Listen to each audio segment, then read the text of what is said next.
Amém. Nós temos, para quem não sabe, nós temos um canal no YouTube e também expressamos as nossas pregações através do Facebook e também transmitido através de uma rádio da LBV, a Legião da Boa Vontade. São 8 pontos de rádio espalhados no Brasil e na América do Sul, e também anunciamos, as palavras são anunciadas pela rádio.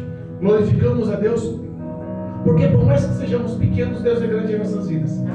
Por mais que pregamos muitas das vezes para as poucas pessoas dentro da igreja, mas muitas pessoas estão sendo alcançadas pelo canal da internet.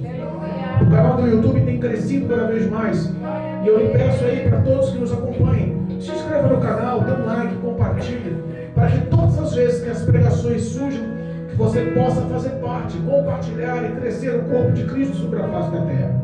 Amém? Deus me deu uma palavra essa noite e quero compartilhar com os irmãos. Livro de Jonas. A história de Jonas é muito conhecida. O profeta Jonas é um dos temas pregados com muita facilidade. Mas hoje eu quero botar um outro ponto de vista na história de Jonas. Hoje eu quero botar um outro ponto de vista na história do que é expressivo, contado ou pregado. O Espírito Santo nos revela a palavra de formas diferentes. O Espírito Santo sempre fala conosco de forma diferente. Nós glorificamos o nome do Senhor, porque sabemos que é o Senhor que tem cuidado de nós. Amém? Amém. Amós e depois Jonas. Amém? E depois, na sequência de Jonas, Miqueias. Que é um livro pequeno, às vezes as pessoas têm uma certa dificuldade. Amém? Amém. Louvado seja Deus. Livro de Jonas, capítulo 1. Engrandecido é o nome do Cordeiro Vivo. Abra o teu coração. Se você tiver compartilhado da palavra de Deus em isso, aonde quer que você esteja nessa hora, arruma um tempinho, pega a Bíblia, leia conosco, acompanhe. Eu tenho certeza que Cristo tem uma palavra diretamente para o teu coração nessa noite, em nome de Jesus. Amém? Diz a palavra. Jonas, capítulo 1, versículo 1 em diante. E veio a palavra do Senhor a Jonas, filho de Amitai, dizendo: levanta-te e vai à grande cidade de Nínive, e clama contra ela, porque a sua malícia subiu até mim. E Jonas se levantou para fugir de diante da face do Senhor para Tarsis, e descendo a Jope, achou um navio que ia para Tarsis. Pagou, pois, a sua passagem e desceu para dentro dele, para ir com ele para Tarsis, e diante da face do Senhor. Mas o Senhor mandou ao mar um grande vento, e fez no mar uma grande tempestade, e o navio estava para quebrar-se. Então temeram os marinheiros e clamaram cada um ao seu Deus, e lançaram ao mar as fazendas que estavam no navio, e ali aliviaram-os para aliviarem do seu peso. Jonas, porém, desceu ao lugar do porão, e se deitou e dormia um profundo sono. E o mestre do navio chegou a ele e disse-lhe: que tens, dormente? Levanta-te e invoca o teu Deus, talvez assim Deus se lembre de nós, para que não pereçamos. E dizia cada um ao seu companheiro: vinde e lancemos sorte, para que saibamos por causa de quem nos sobreveio este mal. Lançaram sorte, e a sorte caiu sobre Jonas. Então lhe disse: declara-nos tu, agora, por que razão nos sobreveio este mal? Que ocupação é a tua? De onde vens? Qual é a tua terra? E de que é o teu povo? E de que povo és tu? E ele lhe disse: eu sou hebreu e temo ao Senhor, o Deus dos céus, que fez o mar e a terra seca. Então os homens se encheram de grande temor e lhe disseram: por que fizeste tu isto? Pois sabiam os homens que fugia diante do Senhor, porque ele lhe tinha declarado. E disseram-lhe: que faremos agora, para que os mares se acalmem? Porque o mar se elevava e se agrossava cada vez mais. E ele lhe disse: levanta-me e lança-me ao mar, e o mar se aquietará. Porque eu sei que por minha causa vos sobreveio essa grande tempestade. Entretanto, os homens remavam, esforçando-se para alcançar a terra, mas não podiam, porquanto o mar se ia embravecendo cada vez mais contra eles. Então clamaram ao Senhor e disseram: Ah, Senhor, nós te rogamos, não pereçamos por causa da vida deste homem, e não ponhas sobre nós o sangue inocente, porque tu, Senhor, fizeste como te aprouve. E levantaram a Jonas e o lançaram no mar, e cessou o mar a sua fúria. Temeram, pois, estes homens ao Senhor com grande temor, e ofereceram sacrifícios ao Senhor, e fizeram votos. Preparou, pois, o Senhor um grande peixe, para que tragasse a Jonas, e esse Jonas esteve 3 dias e noites dentro do grande peixe. Amém? Louvado seja Deus. Podemos assentar. Nós temos aqui uma grande consequência, nós temos aqui uma grande ação, nós temos aqui a operação poderosa e miraculosa de um Deus fiel ao cumprimento do teu grande amor. Irmãos, entenda, a Bíblia fala que há poder na palavra de Deus. A Bíblia fala que Deus é onipotente, onipresente, onisciente. Deus conhecia a história do profeta ao qual falara, Jonas, e Deus conhecia também a história da grande cidade de Nínive, dos ninos ou dos ninivitas que habitavam na cidade. Os ninivitas não eram pessoas fáceis, e Jonas sabia dessa história. A fama e a discrepância do que acontecia dentro da cidade de Nínive era conhecida por muitos, era afamada as suas ações, e as suas ações não eram boas. Tinham fama de homens injustos, tinham fama de homens cruéis, tinham fama de homens briguentos. A Síria era uma cidade tão grande, fortificada, como é expressa justamente no versículo 2: levanta-te, vai à grande cidade de Nínive.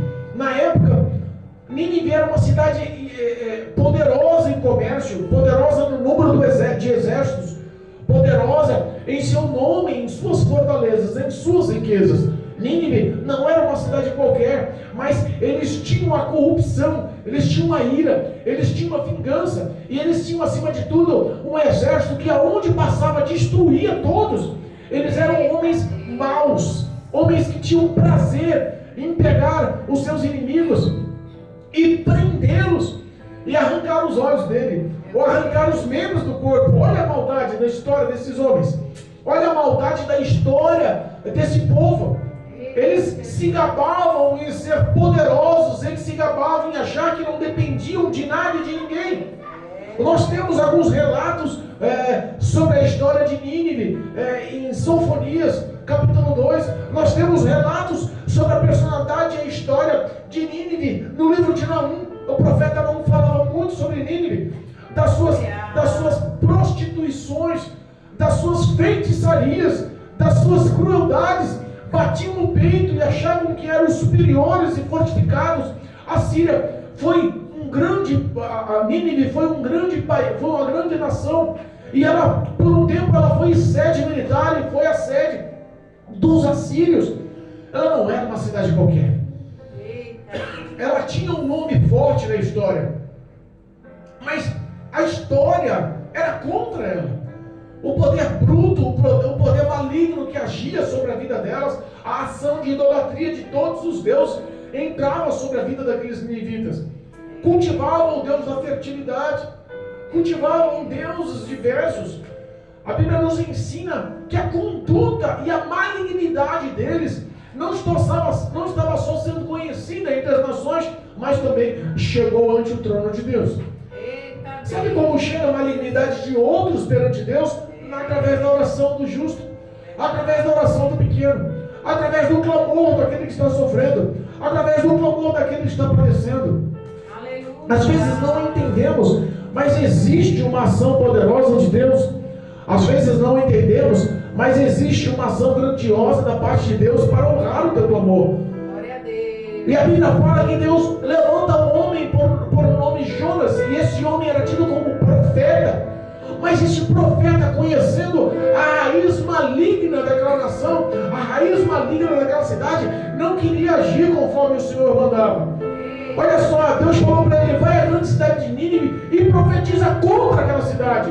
Ele poderia achar que uma coisa encaixava na outra. Deus é contra aquela cidade. Vou eu agora falar duro como autoridade? Vou eu agora falar como um profeta no meio daquele povo? Aquele povo vai ver Deus através da minha vida. Ele poderia botar-se como postura de profeta e lançar os seus sentimentos em cima daquela profecia. E a gente, o que mais enxerga nos dias atuais são pessoas assim. Pessoas que, para pregar duro a palavra, pregam sem pensar duas vezes. Para pregar a palavra ríspida de correção, pregam sem pensar duas vezes. E a gente entende que essa poderia ter sido a ação do profeta Jonas. Mas, em vez de tomar a postura de profeta, ele foi um homem negligente. Porque ele conhecia o mal do povo, mas também conhecia a bondade, a compaixão, a misericórdia, a longanimidade, a benignidade do Deus Todo-Poderoso. Ele sabia o Deus que servia. Ele já no mínimo teria conversado com o Senhor. Ele no mínimo já teria relatado ao Senhor: Pai, eu não vou lá não. Porque eu sei que se eu for lá, o Senhor vai usar de misericórdia. Eu sei que se eu for lá e falar duro com aquele povo pode se converter, aquele povo pode se arrepender, aquele povo pode mudar os atos. Olha, em vez de eu ficar batendo boca, Senhor, eu não vou não. Eu vou fugir do teu querer. O íntimo dos pensamentos acharam que poderiam escapar das poderosas mãos de Deus. E nós vemos hoje uma situação muito comum nos dias atuais. Homens e mulheres de Deus, que se intitulam homens e mulheres de oração, que se intitulam homens e mulheres com intimidade, que ouvem a voz de Deus, que conhecem o poder da palavra de Deus, que têm a presença do Espírito Santo, às vezes negligencia a palavra, negligencia a ordem dada por Cristo de anunciar uma palavra libertadora, porque conhece muitas das vezes a ação do inimigo, conhece muitas das vezes a ação do próximo, conhece muitas das vezes a ação do fraudulento, conhece muitas das vezes a ação do marginal, a ação do traficante, a ação do drogado, a ação do ladrão, a ação da prostituta. Às vezes nós julgamos as pessoas e, por conhecermos as pessoas, não queremos mostrar a benignidade da parte de Deus. Não queremos mostrar, ou se mostramos, mostrando com um certo rancor nas palavras, lançamos com uma certa ira na palavra. Então Deus atua com ira, Deus atua com compaixão e misericórdia. Deus ele adverte o ser humano porque ele ama o ser humano. Deus ele adverte os homens e as mulheres porque ele tem o desejo no coração de levar o pecador ao arrependimento. E era justamente isso que fazia os sentimentos de Jonas fervilhar por dentro. Mas se não vão falar com aqueles ninivitas, não vão entrar na grande cidade de Nínive. Quer saber uma coisa? Eu vou fugir para um local aonde eu me refugie e aonde ninguém possa me encontrar. A cidade de Tarsis era o oposto. Sabe qual era a forma de cidade de Tarsis? A cidade do fim do mundo. A cidade de Tarsis tinha a forma daquela cidade que ninguém encontraria, que ninguém buscaria. Lá na cidade de Tarsis, o poder da palavra de Deus não era conhecido. E a cidade de Tarsis era tida como uma cidade próspera. O que ele fez? Vou fugir para uma cidade longínqua, onde ninguém conhece a palavra de Deus. Eu vou fugir para uma cidade próspera, lá habitarei e fugirei da obrigação de falar a profecia dada pelo Senhor. Eita, meu Deus. Quantas vezes nós estamos fugindo para os lugares prósperos, mas não queremos encarar os lugares difíceis? Isso acontece na história do crente sobre a face da terra nos dias atuais. Pessoas que querem pregar em lugares grandes, fabulosos, com ar-condicionado, com bancos de couro, querendo pregar com a facilidade dos telões, com a facilidade dos grupos de louvores, com o estacionamento à porta, com a ajuda financeira, querendo pregar em lugares com mídia, querendo pregar em lugares que realmente possam alcançar muito status e poder. Mas às vezes não querem pregar na esquina, não querem pregar para o vizinho, não querem pregar na praça pública, não querem entrar e conversar com um drogado, não querem entrar num hospital, não querem chegar numa ala de CTI, não querem entrar num presídio para anunciar ao marginal que está lá preso, ou aquela pessoa que está lá dentro precisando de um poder renovador. Irmãos, o cair é do homem, o pecar é do homem, a descendência do homem é pecaminosa. Mas a Bíblia fala que o levantar pertence a Deus, a compaixão vem do Senhor, é a graça do Senhor que alcança a vida do homem para salvá-lo. Mas Deus não vai descer do céu para se materializar, como fez Cristo Jesus, como corpo de homem novamente, para pregar o Evangelho. Depende dos profetas atuais. E quais são as ações, quais são as atitudes dos profetas atuais? Pessoas que têm 5, 10, 15, 20, 30 anos na igreja, cargos eclesiásticos altíssimos na igreja, mas se alguma pessoa passa ao redor dele que aparenta que não seja favorável, ele se esquiva da pessoa, ele se esquiva do necessitado. Lembra da parábola do bom samaritano? Lembra da parábola do bom samaritano? À beira do caminho, quase morto, espancado, foi roubado, estava para morrer. Passa ali o sacerdote, passa ali o levita, finge que não vê, passa de longe. Mas um estrangeiro foi lá, o estrangeiro, o samaritano, o inimigo, foi lá e acolheu, derramou azeite, vinho, curou, atou suas feridas, colocou no cavalgadura, levou uma hospedagem, pagou, cuidou. Às vezes não queremos mais enfrentar as situações mais difíceis. E sabe que muitas das vezes, por não enfrentarmos as situações difíceis, Deus nos cobra. Deus nos cobra. Vejamos aqui a ação de uma pessoa que leva, num momento de calamidade, numa situação de dor, o apavoro e a destruição ao sistema ao redor. E nós vemos também, lá no livro de Atos, capítulo 27, a partir do versículo 20, fala sobre a história de Paulo também numa embarcação. Fala da história de Paulo também com marinheiros na embarcação. Fala da história de Paulo também em alto mar. Fala da história de Paulo também numa grande tempestade.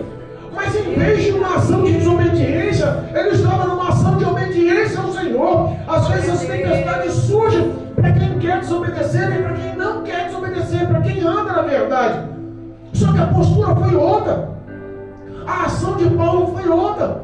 Falei assim: olha, homens, acalmem-se e não temas, porque essas tempestades são fortes e causam medo. Mas existe aqui um homem de Deus, e Deus mandou um anjo dos céus para falar comigo, dizendo que nós não vamos perecer, nem eu, nem cada um de vós. Aleluia. Que nós possamos seguir em frente, porque César me espera. Existe um querer da parte de Deus em nossas vidas. Paulo tinha que ir diretamente a Roma falar com César. Como Jonas tinha a obrigação de ir lá falar com os ninivitas. Mas a consequência às vezes é doída. E posso falar uma coisa? Ninguém quer que toca na ferida da consequência. Todo mundo ainda quer tomar o título de profeta. Todo mundo quer tomar o título de homem de Deus, de mulher de Deus, de pessoas sábias, experientes, pessoas maduras na fé. Mas infelizmente não querem assumir as consequências das más ações, das más obras. E entenda, tudo que plantamos, colhemos. Jonas, ele teve uma ação desfavorável. Ele entrou, desceu para a cidade portuária de Jope, pagou uma embarcação, coitado do capitão do navio. Quem era o capitão do navio? Uma pessoa inocente, estava trabalhando, ele e os marinheiros, levando a vida. Mas embarcou ali em seu barco, entrou ali uma pessoa que iria dar trabalho. Quantas das vezes nós levamos trabalho para as pessoas só por não obedecer à voz de Deus? Repare que as nossas ações interferem diretamente as pessoas que estão ao nosso redor. Você pode ser sim um canal de bênção e pode sim ser um canal de maldição. A Bíblia fala que a nossa língua tem poder de vida e também tem poder de morte. Qual é a ação? O que está acontecendo sobre as nossas vidas que não queremos mais honrar como luz do mundo o poder dessa palavra para tirar das trevas os necessitados? Os ninivitas não eram flor que cheirasse, não eram. Quer um exemplo? Vamos dar um exemplo do que eram os ninivitas. Livro de Naum, 2 livros à frente, se não me engano. Miqueias, Naum. 2 livros à frente do que estamos lendo. Olha só como era a personalidade, a característica dos ninivitas. Capítulo 3 do livro de Naum. Ai da cidade ensanguentada, ela está toda cheia de mentiras e de rapina. Não se aparta dela o roubo. Vamos entender que eram homens de sangue, homens de guerra, homens maus que não pensavam 2 vezes em matar. A cidade já tinha fama de ensanguentada. Ela estava cheia de mentiras E não existe coisa pior do que você estar vivendo no meio de pessoas mentirosas. Não dá para você conviver com segurança em qualquer aspecto da sua vida, cheio de rapina, roubo, destruição. Eu imagino que não havia paz psicológica naquele local. As pessoas rogavam aos seus deuses, mas era tudo misturado. Versículo 2: estrépitos de açoite e de ar, eram homens vingativos, repara. E o estrondo dos ruídos das rodas e dos cavalos atropelam os carros e são saltantes. Os cavaleiros levam a espada flamejante e lançam relampejante. E havendo uma multidão de mortos e abundâncias de cadáveres, e não terão fim os defuntos, tropeçaram em seus corpos. Imagina você viver. Quando falamos dos ninivitas, nós não queremos se aprofundar na história das pessoas. Porque às vezes quando você se aprofunda na história da pessoa, você fala: rapaz, será que esse homem merece ir para o céu mesmo? Olha o que esse cara fez na vida. Matou, roubou, estuprou, violentou, matou a mulher, estava distribuindo droga, é noiado, o cara vive nas margens da sociedade, não dá para confiar, é mentiroso, é feiticeiro. A gente imagina tanta coisa que sabe qual é o nosso destino? Quer saber da coisa? Deixa eu ir para lá, deixa ele, Deus, eu vou me afastar do homem desse. Mas nós vemos o homem que é profeta, o homem que anda de carro importado, que prega nas grandes igrejas. As pessoas querem o quê? Atrair-se para o lado de uma pessoa dessa. Era justamente isso que estava acontecendo. Jonas estava querendo fugir daquela situação. Primeiro, porque conhecia que Deus tinha o poder e a compaixão de mudar a vida daquele povo e levá-los eles para os céus, alcançar com misericórdia e transformar através do arrependimento a vida deles. Jonas desconfiava no íntimo do coração, não pela ação deles, mas pela grandiosidade do poder de Deus. Às vezes nós não conseguimos enxergar a bondade das pessoas, porque nós só enxergamos lá de fora, mas não sabemos que toda aquela ação que a pessoa vive e pratica vem de uma raiz de dores. As crianças nascem salvas, puras, inocentes, e só são o que são pelo exemplo dos pais, pela ação dos pais, pela criação dos pais, pelo ambiente que é criada. Talvez a história de Nínive no passado não teria sido uma história dessa, porque a Bíblia fala que quando Jonas começou a levar a palavra, levou a palavra com força, com verdade, com autoridade, com unção, com poder, mesmo fazendo de qualquer jeito. Houve uma ação espiritual. Para você ver que não depende do homem a conversão do próximo, não depende do homem a mudança do próximo, depende do poder de Deus, depende da ação do Espírito Santo. E Jonas tentou fugir daquela situação, porque sabia que aquele povo era um povo ladrão, era um povo iracundo. A cidade já tinha a fama de cidade de sangue, porque havia tantos mortos na cidade que tropeçavam nos cadáveres andando nas ruas. Imagina que cidade seria aquela. Olha o versículo 4 do capítulo 3 do livro de Naum. Por causa da multidão dos pecados, de muito grandiosas meretrizes. Olha como era uma vida devassa, como era uma vida sem escrúpulo, como era uma vida não aceitável socialmente. Existia uma grandiosidade de meretrizes na cidade, e das mestras das feitiçarias, que vendeu o povo com os seus deleites e gerações com as suas feitiçarias. Acabou, olha só, a feitiçaria era tão intensa, a malignidade através de toda ação de demônios, de toda ação das trevas, levou gerações ao perfil de feiticeiros, gerou aí gerações a serem destruídas e manipuladas e aprisionadas nas mãos das garras do inferno. E Deus enxergava que toda aquela ação de maldade, toda aquela ação de sangue, toda aquela ação de mentira, toda aquela ação de roubo, de engano, toda aquela ação daquele povo, realmente tinha uma origem, e a origem talvez não era no coração deles, mas era a origem das trevas. Quantas vezes nós entramos no hospital e nós vemos o clamor, o pedido de socorro das pessoas, mas às vezes porque estão cheirando mal não vão chegar perto. Quantas vezes andamos nas ruas e vemos nas praças públicas as mães com um filho no colo, 2 filhos no colo, deitado em cima de um papelão, mas porque está cheirando droga, porque está magra, dependente de química, nós não queremos chegar perto porque não nos faz bem. Era justamente esse o pensamento daquele povo. Era um povo cruel, e na cabeça de Jonas merecia viver aquela destruição. e prega contra. Ele poderia se apropriar da situação e falar assim: agora eu vou lá me vingar e vou falar o que eu quero, porque Deus já é contra aquele povo mesmo. Mas o íntimo do coração dele balançava, porque sabia que Deus é bom, sabia que Deus é misericordioso. Ele tentou fugir, sabe qual foi o destino? A tempestade naquele barco estava a ponto de quebrar o barco no meio. Para pensar, não era uma tempestade qualquer. Não existe na Bíblia outro texto que diz que ela estava a ponto de quebrar o barco. Não era um naufrágio, não estava afundando, não estava entrando água somente, estava a ponto de quebrar as madeiras do barco no meio. Aquele navio era um navio, não era uma pequena embarcação de pesca, era um grande navio de transporte de cargas e passageiros. Nos dias atuais, as grandes embarcações estavam a ponto de se quebrar ao meio. Deus realmente levou ventos tempestuosos de grande nível para afundar e destruir aquele navio. O projeto de Deus era realmente se vingar do profeta. Se ele não tivesse se arrependido e orado ao Senhor, reconhecido as suas ações.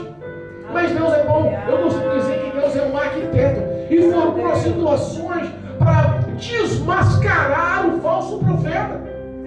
Ele fugindo para uma cidade segura, aonde não tinha palavra de Deus, e vivendo anonimato. E Deus levanta uma forte tempestade. Aquele povo se apavora, começa a jogar tudo as cargas no mar para deixar o navio mais leve. O navio estava a ponto de afundar e Jonas dormindo. Eita Deus. Às vezes o mundo está de perna pro ar. O homem está em desobediência mesmo. Sabe que a consequência vai vir sobre ele de qualquer jeito. Quer saber da coisa? Eu vou me ausentar da situação. Meu Deus. Eu vou me ausentar da responsabilidade. Eu vou me ausentar. Era para falar, não vou falar não. Deixa a casa cair. Era para falar a vontade de Deus, não vou falar não. Deixa ele, Deus. Irmão, sabe que os olhos do Senhor estão no coração dele, mas também estão no coração do profeta. Que existe recompensa, mas existe também repreensão e correção. O capitão encontra aquele homem dormindo, o barco a ponto de quebrar, todo mundo gritando, apavorado, jogando as mercadorias no mar, clamando cada um ao seu Deus, e Jonas dormindo. Quantas vezes a casa está caindo na sua vida e você acha que está bem com Deus? Você acha que a sua história está boa com Deus? Não levanta para clamar não, não levanta para orar não, não levanta para suplicar não, não se põe na postura de joelhos, não se põe na postura de clamor não. O capitão começou a indagar: dormiu algo que é você? Está tudo desmoronando e você está aí de boca aberta dormindo.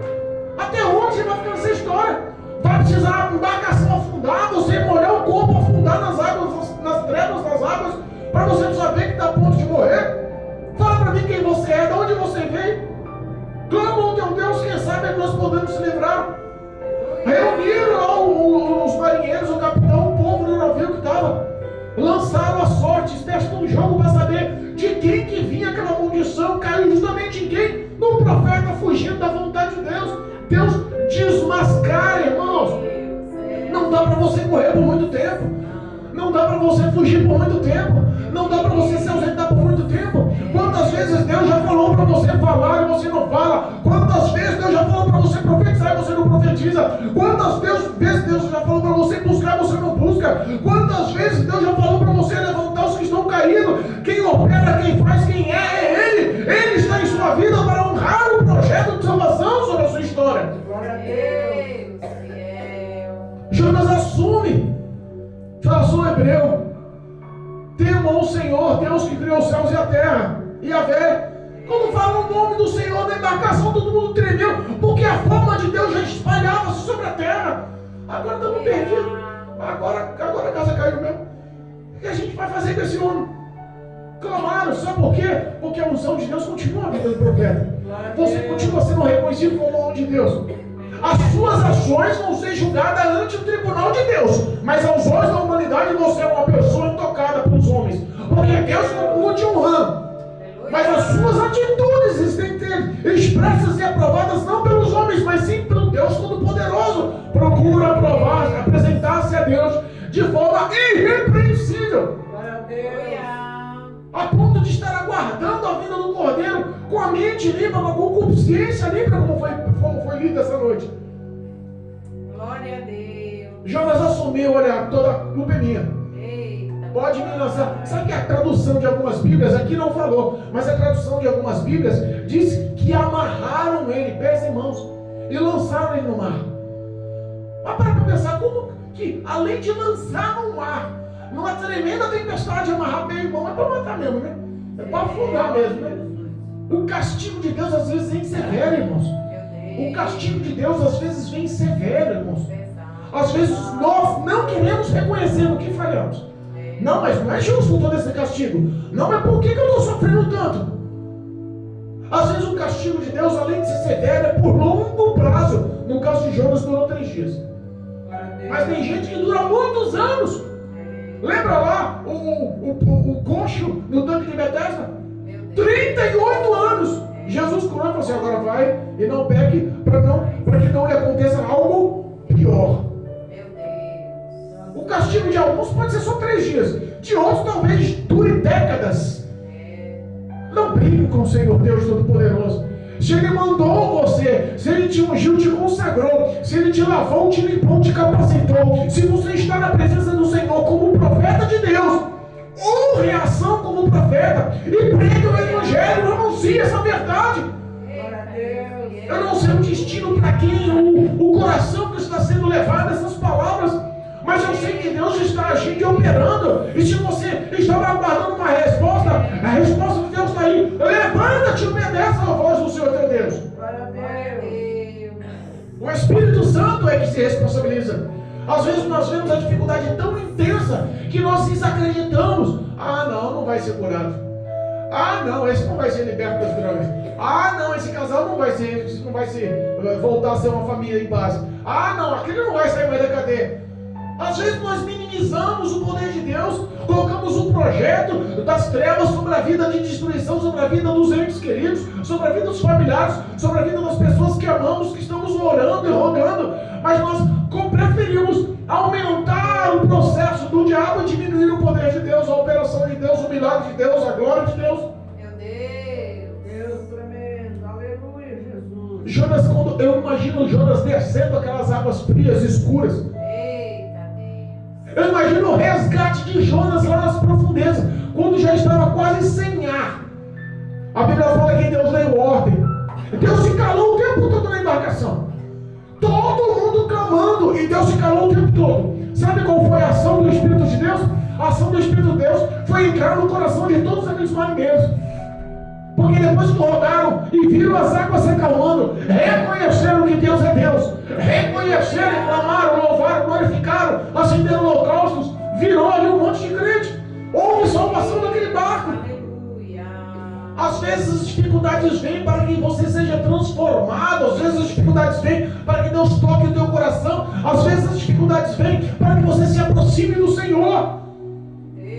Jonas pagou um preço altíssimo. Ele ficou tão mal que ele comparou aquelas 3 dias e 3 noites como se ele estivesse no inferno. Ele estava nas profundezas do mar, no ventre de um grande peixe. Eu imagino a dificuldade que foi para respirar ali dentro. Ele ficou 3 dias sem dormir, 3 dias sem comer, 3 dias sem beber água. Ele fez jejum à força, as esperanças dele estavam esgotadas.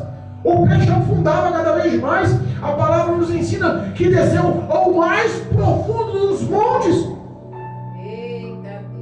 Hoje nós sabemos que a ciência nos fala que o ponto mais profundo dos oceanos é a Fossa das Marianas, com quase 12 quilômetros de profundidade.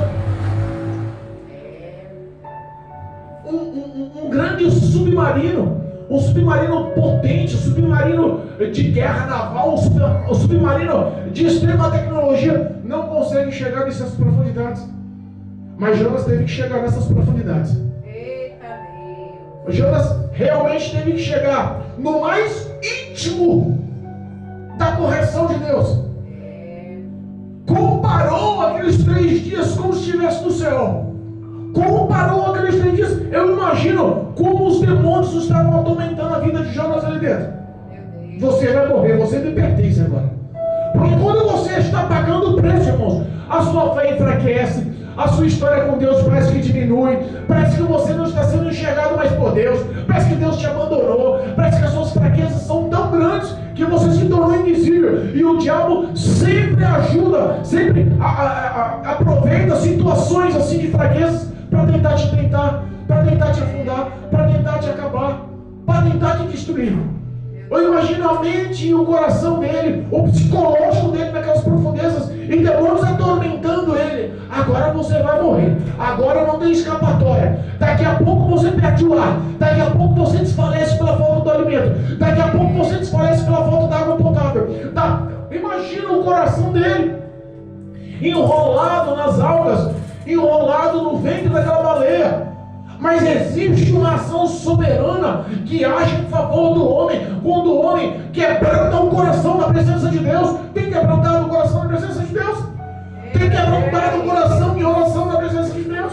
Tem quebrantado o coração ante os olhos do Senhor? Tem quebrantado o coração ante as poderosas mãos de Deus? Porque quando existe coração quebrantado, súplica verdadeira, buscar-me-eis e me achareis quando me buscares de todo o vosso coração. Quando nós realmente se abrimos ao Senhor e declaramos: Deus, me socorre. Existe uma intervenção dos céus.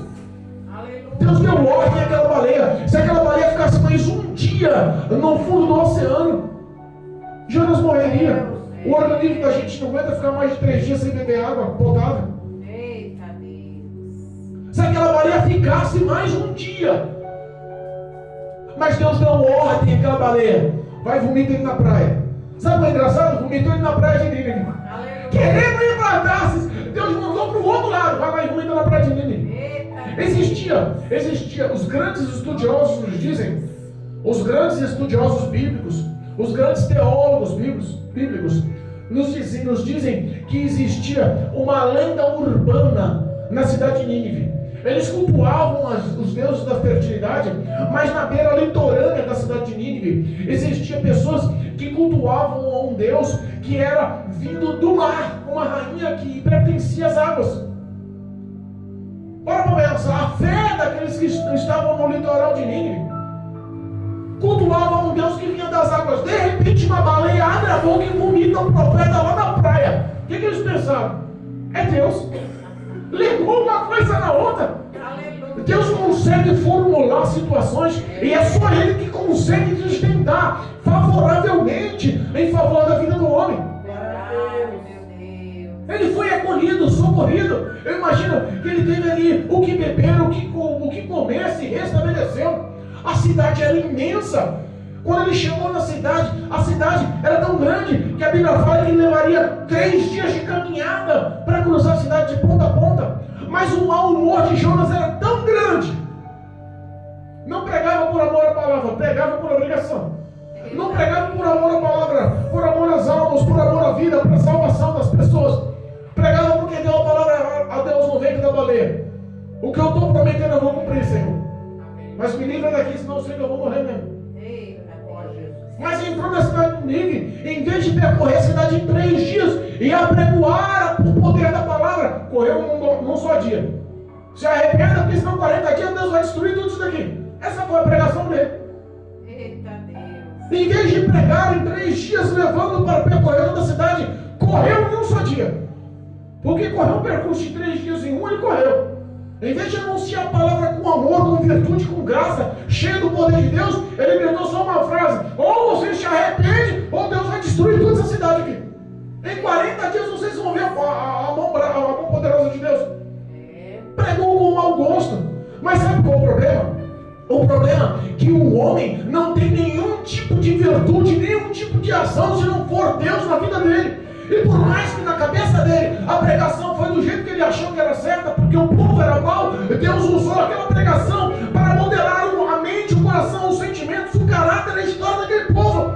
Formou-se a fama do grande profeta, do Deus Todo-Poderoso, andando em meio à cidade, dizendo que se nós não se arrependermos, nós vamos todos perecer. Ele vai destruir toda a cidade em 40 dias. Muitos tiveram temor e tremor. A Bíblia fala que a população começou a arrancar as suas vestes e colocar vestes de panos grosseiros em honra, para mostrar a Deus o seu arrependimento, a sua mudança, para abandonar os seus caminhos, suas más falas, suas más ações. Aquela história que estava correndo na cidade chegou ao ouvido do rei. A Bíblia fala que o temor entrou no coração do rei. Sabe por quê? Porque Deus assim quis salvar 120.000 almas naquela cidade. A pregação mais fuleira que houve, do profeta mais desobediente que houve, salvou 120.000 almas para provar que não é o homem que tem poder, não é o homem que tem virtude, não é a palavra do homem que transforma a vida, mas é sim o poder vindo do céu sobre a vida do homem. Pelo sentimento do homem, seríamos nós vingativos. Está na cadeia porque merece, se vire. Está morrendo porque merece, se vire. Os nossos sentimentos são sentimentos egoístas, malignos, carnais, pecadores. O homem sim só é alguma coisa com a presença do Espírito de Deus, que modela o caráter, que traz justiça, que traz retidão, que traz uma ação aprovada por Deus. Jonas pregou a palavra. O rei lançou um decreto. Todos, é um decreto. Todos vão chegar sem comer. Ele falou que 40 dias ficariam. Deus destruiria a cidade se não se arrependesse. Houve um decreto do rei para que nem só os homens, as mulheres, as crianças, mas até os animais ficassem sem se alimentar, vestissem roupas de panos grosseiros, para mostrar ao arrependimento. E o rei decretou, tirou o manto real e serviu de exemplo.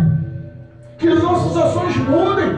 Quem sabe assim Deus nos se arrependa do mal projetado sobre nós. Sabemos que merecemos, mas quem sabe a misericórdia de Deus mude. Converta os seus maus caminhos, converta as suas más ações. Quantas vezes Deus quer salvar os hospitais? Quantas vezes Deus quer salvar uma Cracolândia? Quantas vezes Deus quer salvar um antro de ladrões, de pecadores? Quantas vezes Deus quer entrar num prostíbulo e salvar as mulheres? Quantas vezes Deus quer agir com poder através da sua vida, sobre a vida do ser humano? Mas existem muitos Jonas que estão pregando de qualquer jeito. Existem muitos Jonas que estão afins só de cidades miraculosas, que lhe tragam proporções de vida plena e abundante, isolado das vistas de Deus. E Deus esperando que o profeta se levante com autoridade. O profeta se levante como Paulo, levando em meio à tempestade palavra de esperança. Não temas, a embarcação vai se perder, mas Deus vai preparar uma ilha para que eu e todos vocês sejam refugiados e vivam, porque Deus assim o diz. Palavras de ânimo em meio à tempestade. O mesmo naufrágio, a mesma circunstância de temporal, a mesma embarcação, a mesma situação, mas Deus tinha ali um homem com temor e obediência. Paulo foi um exemplo, foi profeta, um foi profeta, o outro foi apóstolo. Os dois ouviam a voz de Deus, os dois sabiam o que era o certo a fazer. Às vezes as pregações na igreja são pregadas de uma forma para todos na igreja, mas alguns praticam e os outros fingem que não é com ele. A Bíblia fala que 120.000 homens, 120 foi a maior salvação que a Bíblia fala. Não existe um outro profeta que ganhou em uma só pregação 120.000 pessoas. Paulo não ganhou, Jesus não ganhou, Pedro não ganhou. Não existe nenhum homem na Bíblia que pregou com tanto mau gosto, mas que houve uma ação poderosa a ponto de salvar toda uma cidade. Podre, na malícia, na violência, no sangue, na feitiçaria, na prostituição, no roubo. Olha como era a vida daqueles homens. Em uma só pregação, em um só dia, em uma só frase, Deus pode mudar a sua vida numa só palavra. Deus pode mudar a sua circunstância em uma só palavra. Deus pode transformar a história da sua vida numa só palavra. Deus pode mudar o destino, o futuro, os seus sonhos e projetos em uma só palavra. Deus alcançou a vida daquele povo. A Bíblia fala que aquele povo foi salvo. Nós vemos que os livros à frente de Jonas, vem pela sequência, Miqueias, Naum, Sofonias, fala sobre a história dos ninivitas. Sabe o que aconteceu? Aquele povo foi salvo, sim. Aquela geração, 120.000 homens foram para os céus. foram salvos, houve arrependimento, remissão de pecado, vestes novas, transformou o Espírito de Deus, o caráter de todos aqueles. Mas as gerações futuras vieram e não se falaram, não se anunciaram, não se propagou o poder de Deus, o poder da palavra, o poder da ação de Deus. E as gerações futuras voltaram a idolatrar outros deuses, voltaram a se curvar a outros deuses, voltaram à prática dos pecados e das malícias. E Deus acabou encerrando a história daquela cidade. A história de Nínive foi tão assim, tão forte. Foi base do Império Assírio, um dos exércitos mais temidos, uma cidade fortificada em tudo, rica no comércio, rica no seu poder político. Nínive era uma cidade de exemplo, tudo de luxo, de riqueza de primeiro mundo estava em Nínive. Era o centro de toda a história na época. No Império Assírio, Nínive foi um ponto forte, central e capital do exército. Para pensar. Eles batiam no peito e falavam: nós somos nós, fora de nós não há outro. O pecado surgiu novamente. O roubo, a feitiçaria, a prostituição, as mortes, as matanças, as injustiças, tudo surgiu novamente. E Deus decidiu extinguir aquele povo. Diz que se você fosse, os grandes historiadores dizem que toda a história de Nínive, toda aquela cidade fortificada, todos aqueles monumentos de obras, tudo aquilo que era realmente exemplo naquela época, 200 anos depois, só se encontravam ruínas. Não existia uma só pessoa. A cidade ficou tão assolada que virou um pasto para animais selvagens. As pessoas de outras nações que passavam ali zombavam. Quem foi em Nínive um dia? Eles que batiam no peito dizendo que ninguém podia com eles. Todos estão destruídos. Acumulou-se cadáveres a ponto de não enterrar. Encontravam arcadas ósseas de tropeçarem no meio do caminho, de tantos mortos sobre a cidade de Nínive. Deus é um Deus de amor, compassivo e misericordioso. E a oportunidade é dada a cada dia. Quantas vezes estamos em pecados e erros, e Deus usa de compaixão e misericórdia, e Deus envolve com os braços e derrama graça e levanta novamente a vida do homem. E quantas vezes as pessoas estão abrindo mão dessa graça? Eu costumo dizer que o pecado não tem poder de te levar para o inferno. O que tem poder de te levar para o inferno é a negligência que você tem a respeito da graça e da misericórdia de Deus. Não, eu sei que Ele é misericordioso, mas eu não estou a fim de exercer a misericórdia dele, não. Deixa Ele lá, eu aqui. Eu sei que Ele pode mudar a minha vida, mas sinceramente, deixa eu viver a minha vida assim, não importa o meu futuro, não. Mas você sabe qual vai ser o seu destino, o seu lar após a morte? Não quero nem saber, para mim não importa. Deixa eu ver a minha vida assim mesmo.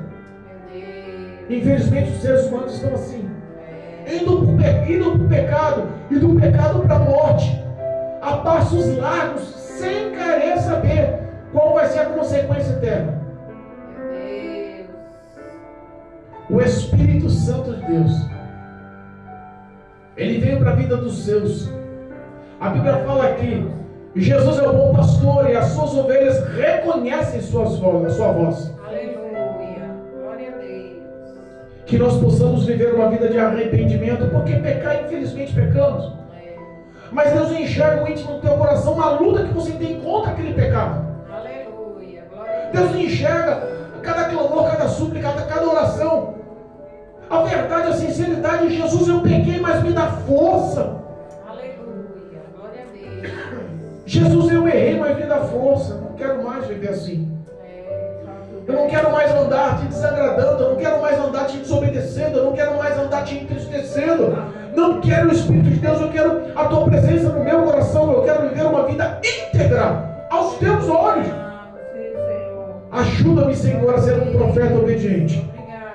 Ajuda-me a olhar as pessoas não só pelo que elas aparentam por fora, mas pelo que elas têm por dentro, que o Senhor enxerga elas. Ajuda-me, Senhor, a ter uma ação favorável. O Senhor é bom. Ama cada um de nós. Tem recompensa para cada um de nós. Amém. Existe galardão para cada um de nós. Obrigada, meu Deus. Paulo foi um grande exemplo. Eu acho que Paulo, no Novo Testamento, abaixo de Cristo, não teve ninguém que se comparasse a Paulo. O fim de Paulo foi tão duro, isolado, solitário, abandonado. Mas o íntimo do coração dele estava alegre. A morte me aguarda.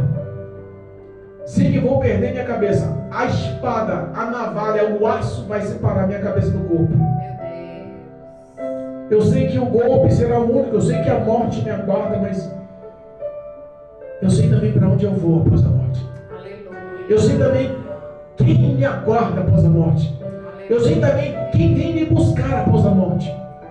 A Bíblia fala que anjos vêm buscar os filhos de Deus após a sua morte. Glória a Deus. Mas de contrário, que aqueles que morrem sem Deus, demônios vão atormentá-lo pela eternidade. Meu Deus, é forte. Que nós possamos a viver, aprender a amar. E a maior e melhor forma de amar a Deus é amando o próximo. Se você não consegue amar o próximo, não consegue se pôr na posição do próximo, não consegue se condoer com a situação do próximo, se pôr no lugar do próximo, olha o que ele está passando, olha o que ele está passando. Olha os sentimentos, olha o sofrimento, olha a necessidade, olha a fome, olha a dor. Olha a situação. Eu preciso usar de misericórdia, não de dó. Hoje a população tem dó. Ai, que dó, meu Deus. Oh, Jesus, que dó. Cuida dele. Mas ela mesma não estende a mão para ajudar. Ele mesmo não estende a mão para ajudar. E a diferença do amor é essa. Que nós não usamos de dó, usamos de misericórdia. A misericórdia tem ação. Aleluia. A misericórdia tem atitude. Aleluia, Jesus. A misericórdia é honrada por Deus porque nós seremos julgados pelas nossas ações. E as nossas ações têm que ser ações de amor fraternal. Aleluia, glória a Deus. Que Deus possa crescer em nosso coração. Amém. Que Deus possa mostrar nos nossos sentimentos, sentimentos de obediência e graça, Aleluia. para que o nome dele seja glorificado. Porque se aprendemos a obedecer essas palavras, se essas palavras estiverem em nosso coração, porque decidimos amar a palavra, a nossa vida será uma vida repleta de bênçãos. E as bênçãos correrão atrás Eu creio. daqueles que guardarem essas palavras. Aleluia. Eu creio. E eu decreto essa vitória sobre a vida de cada um de vocês, em nome de Jesus. Amém? Amém. Louvado seja o nome.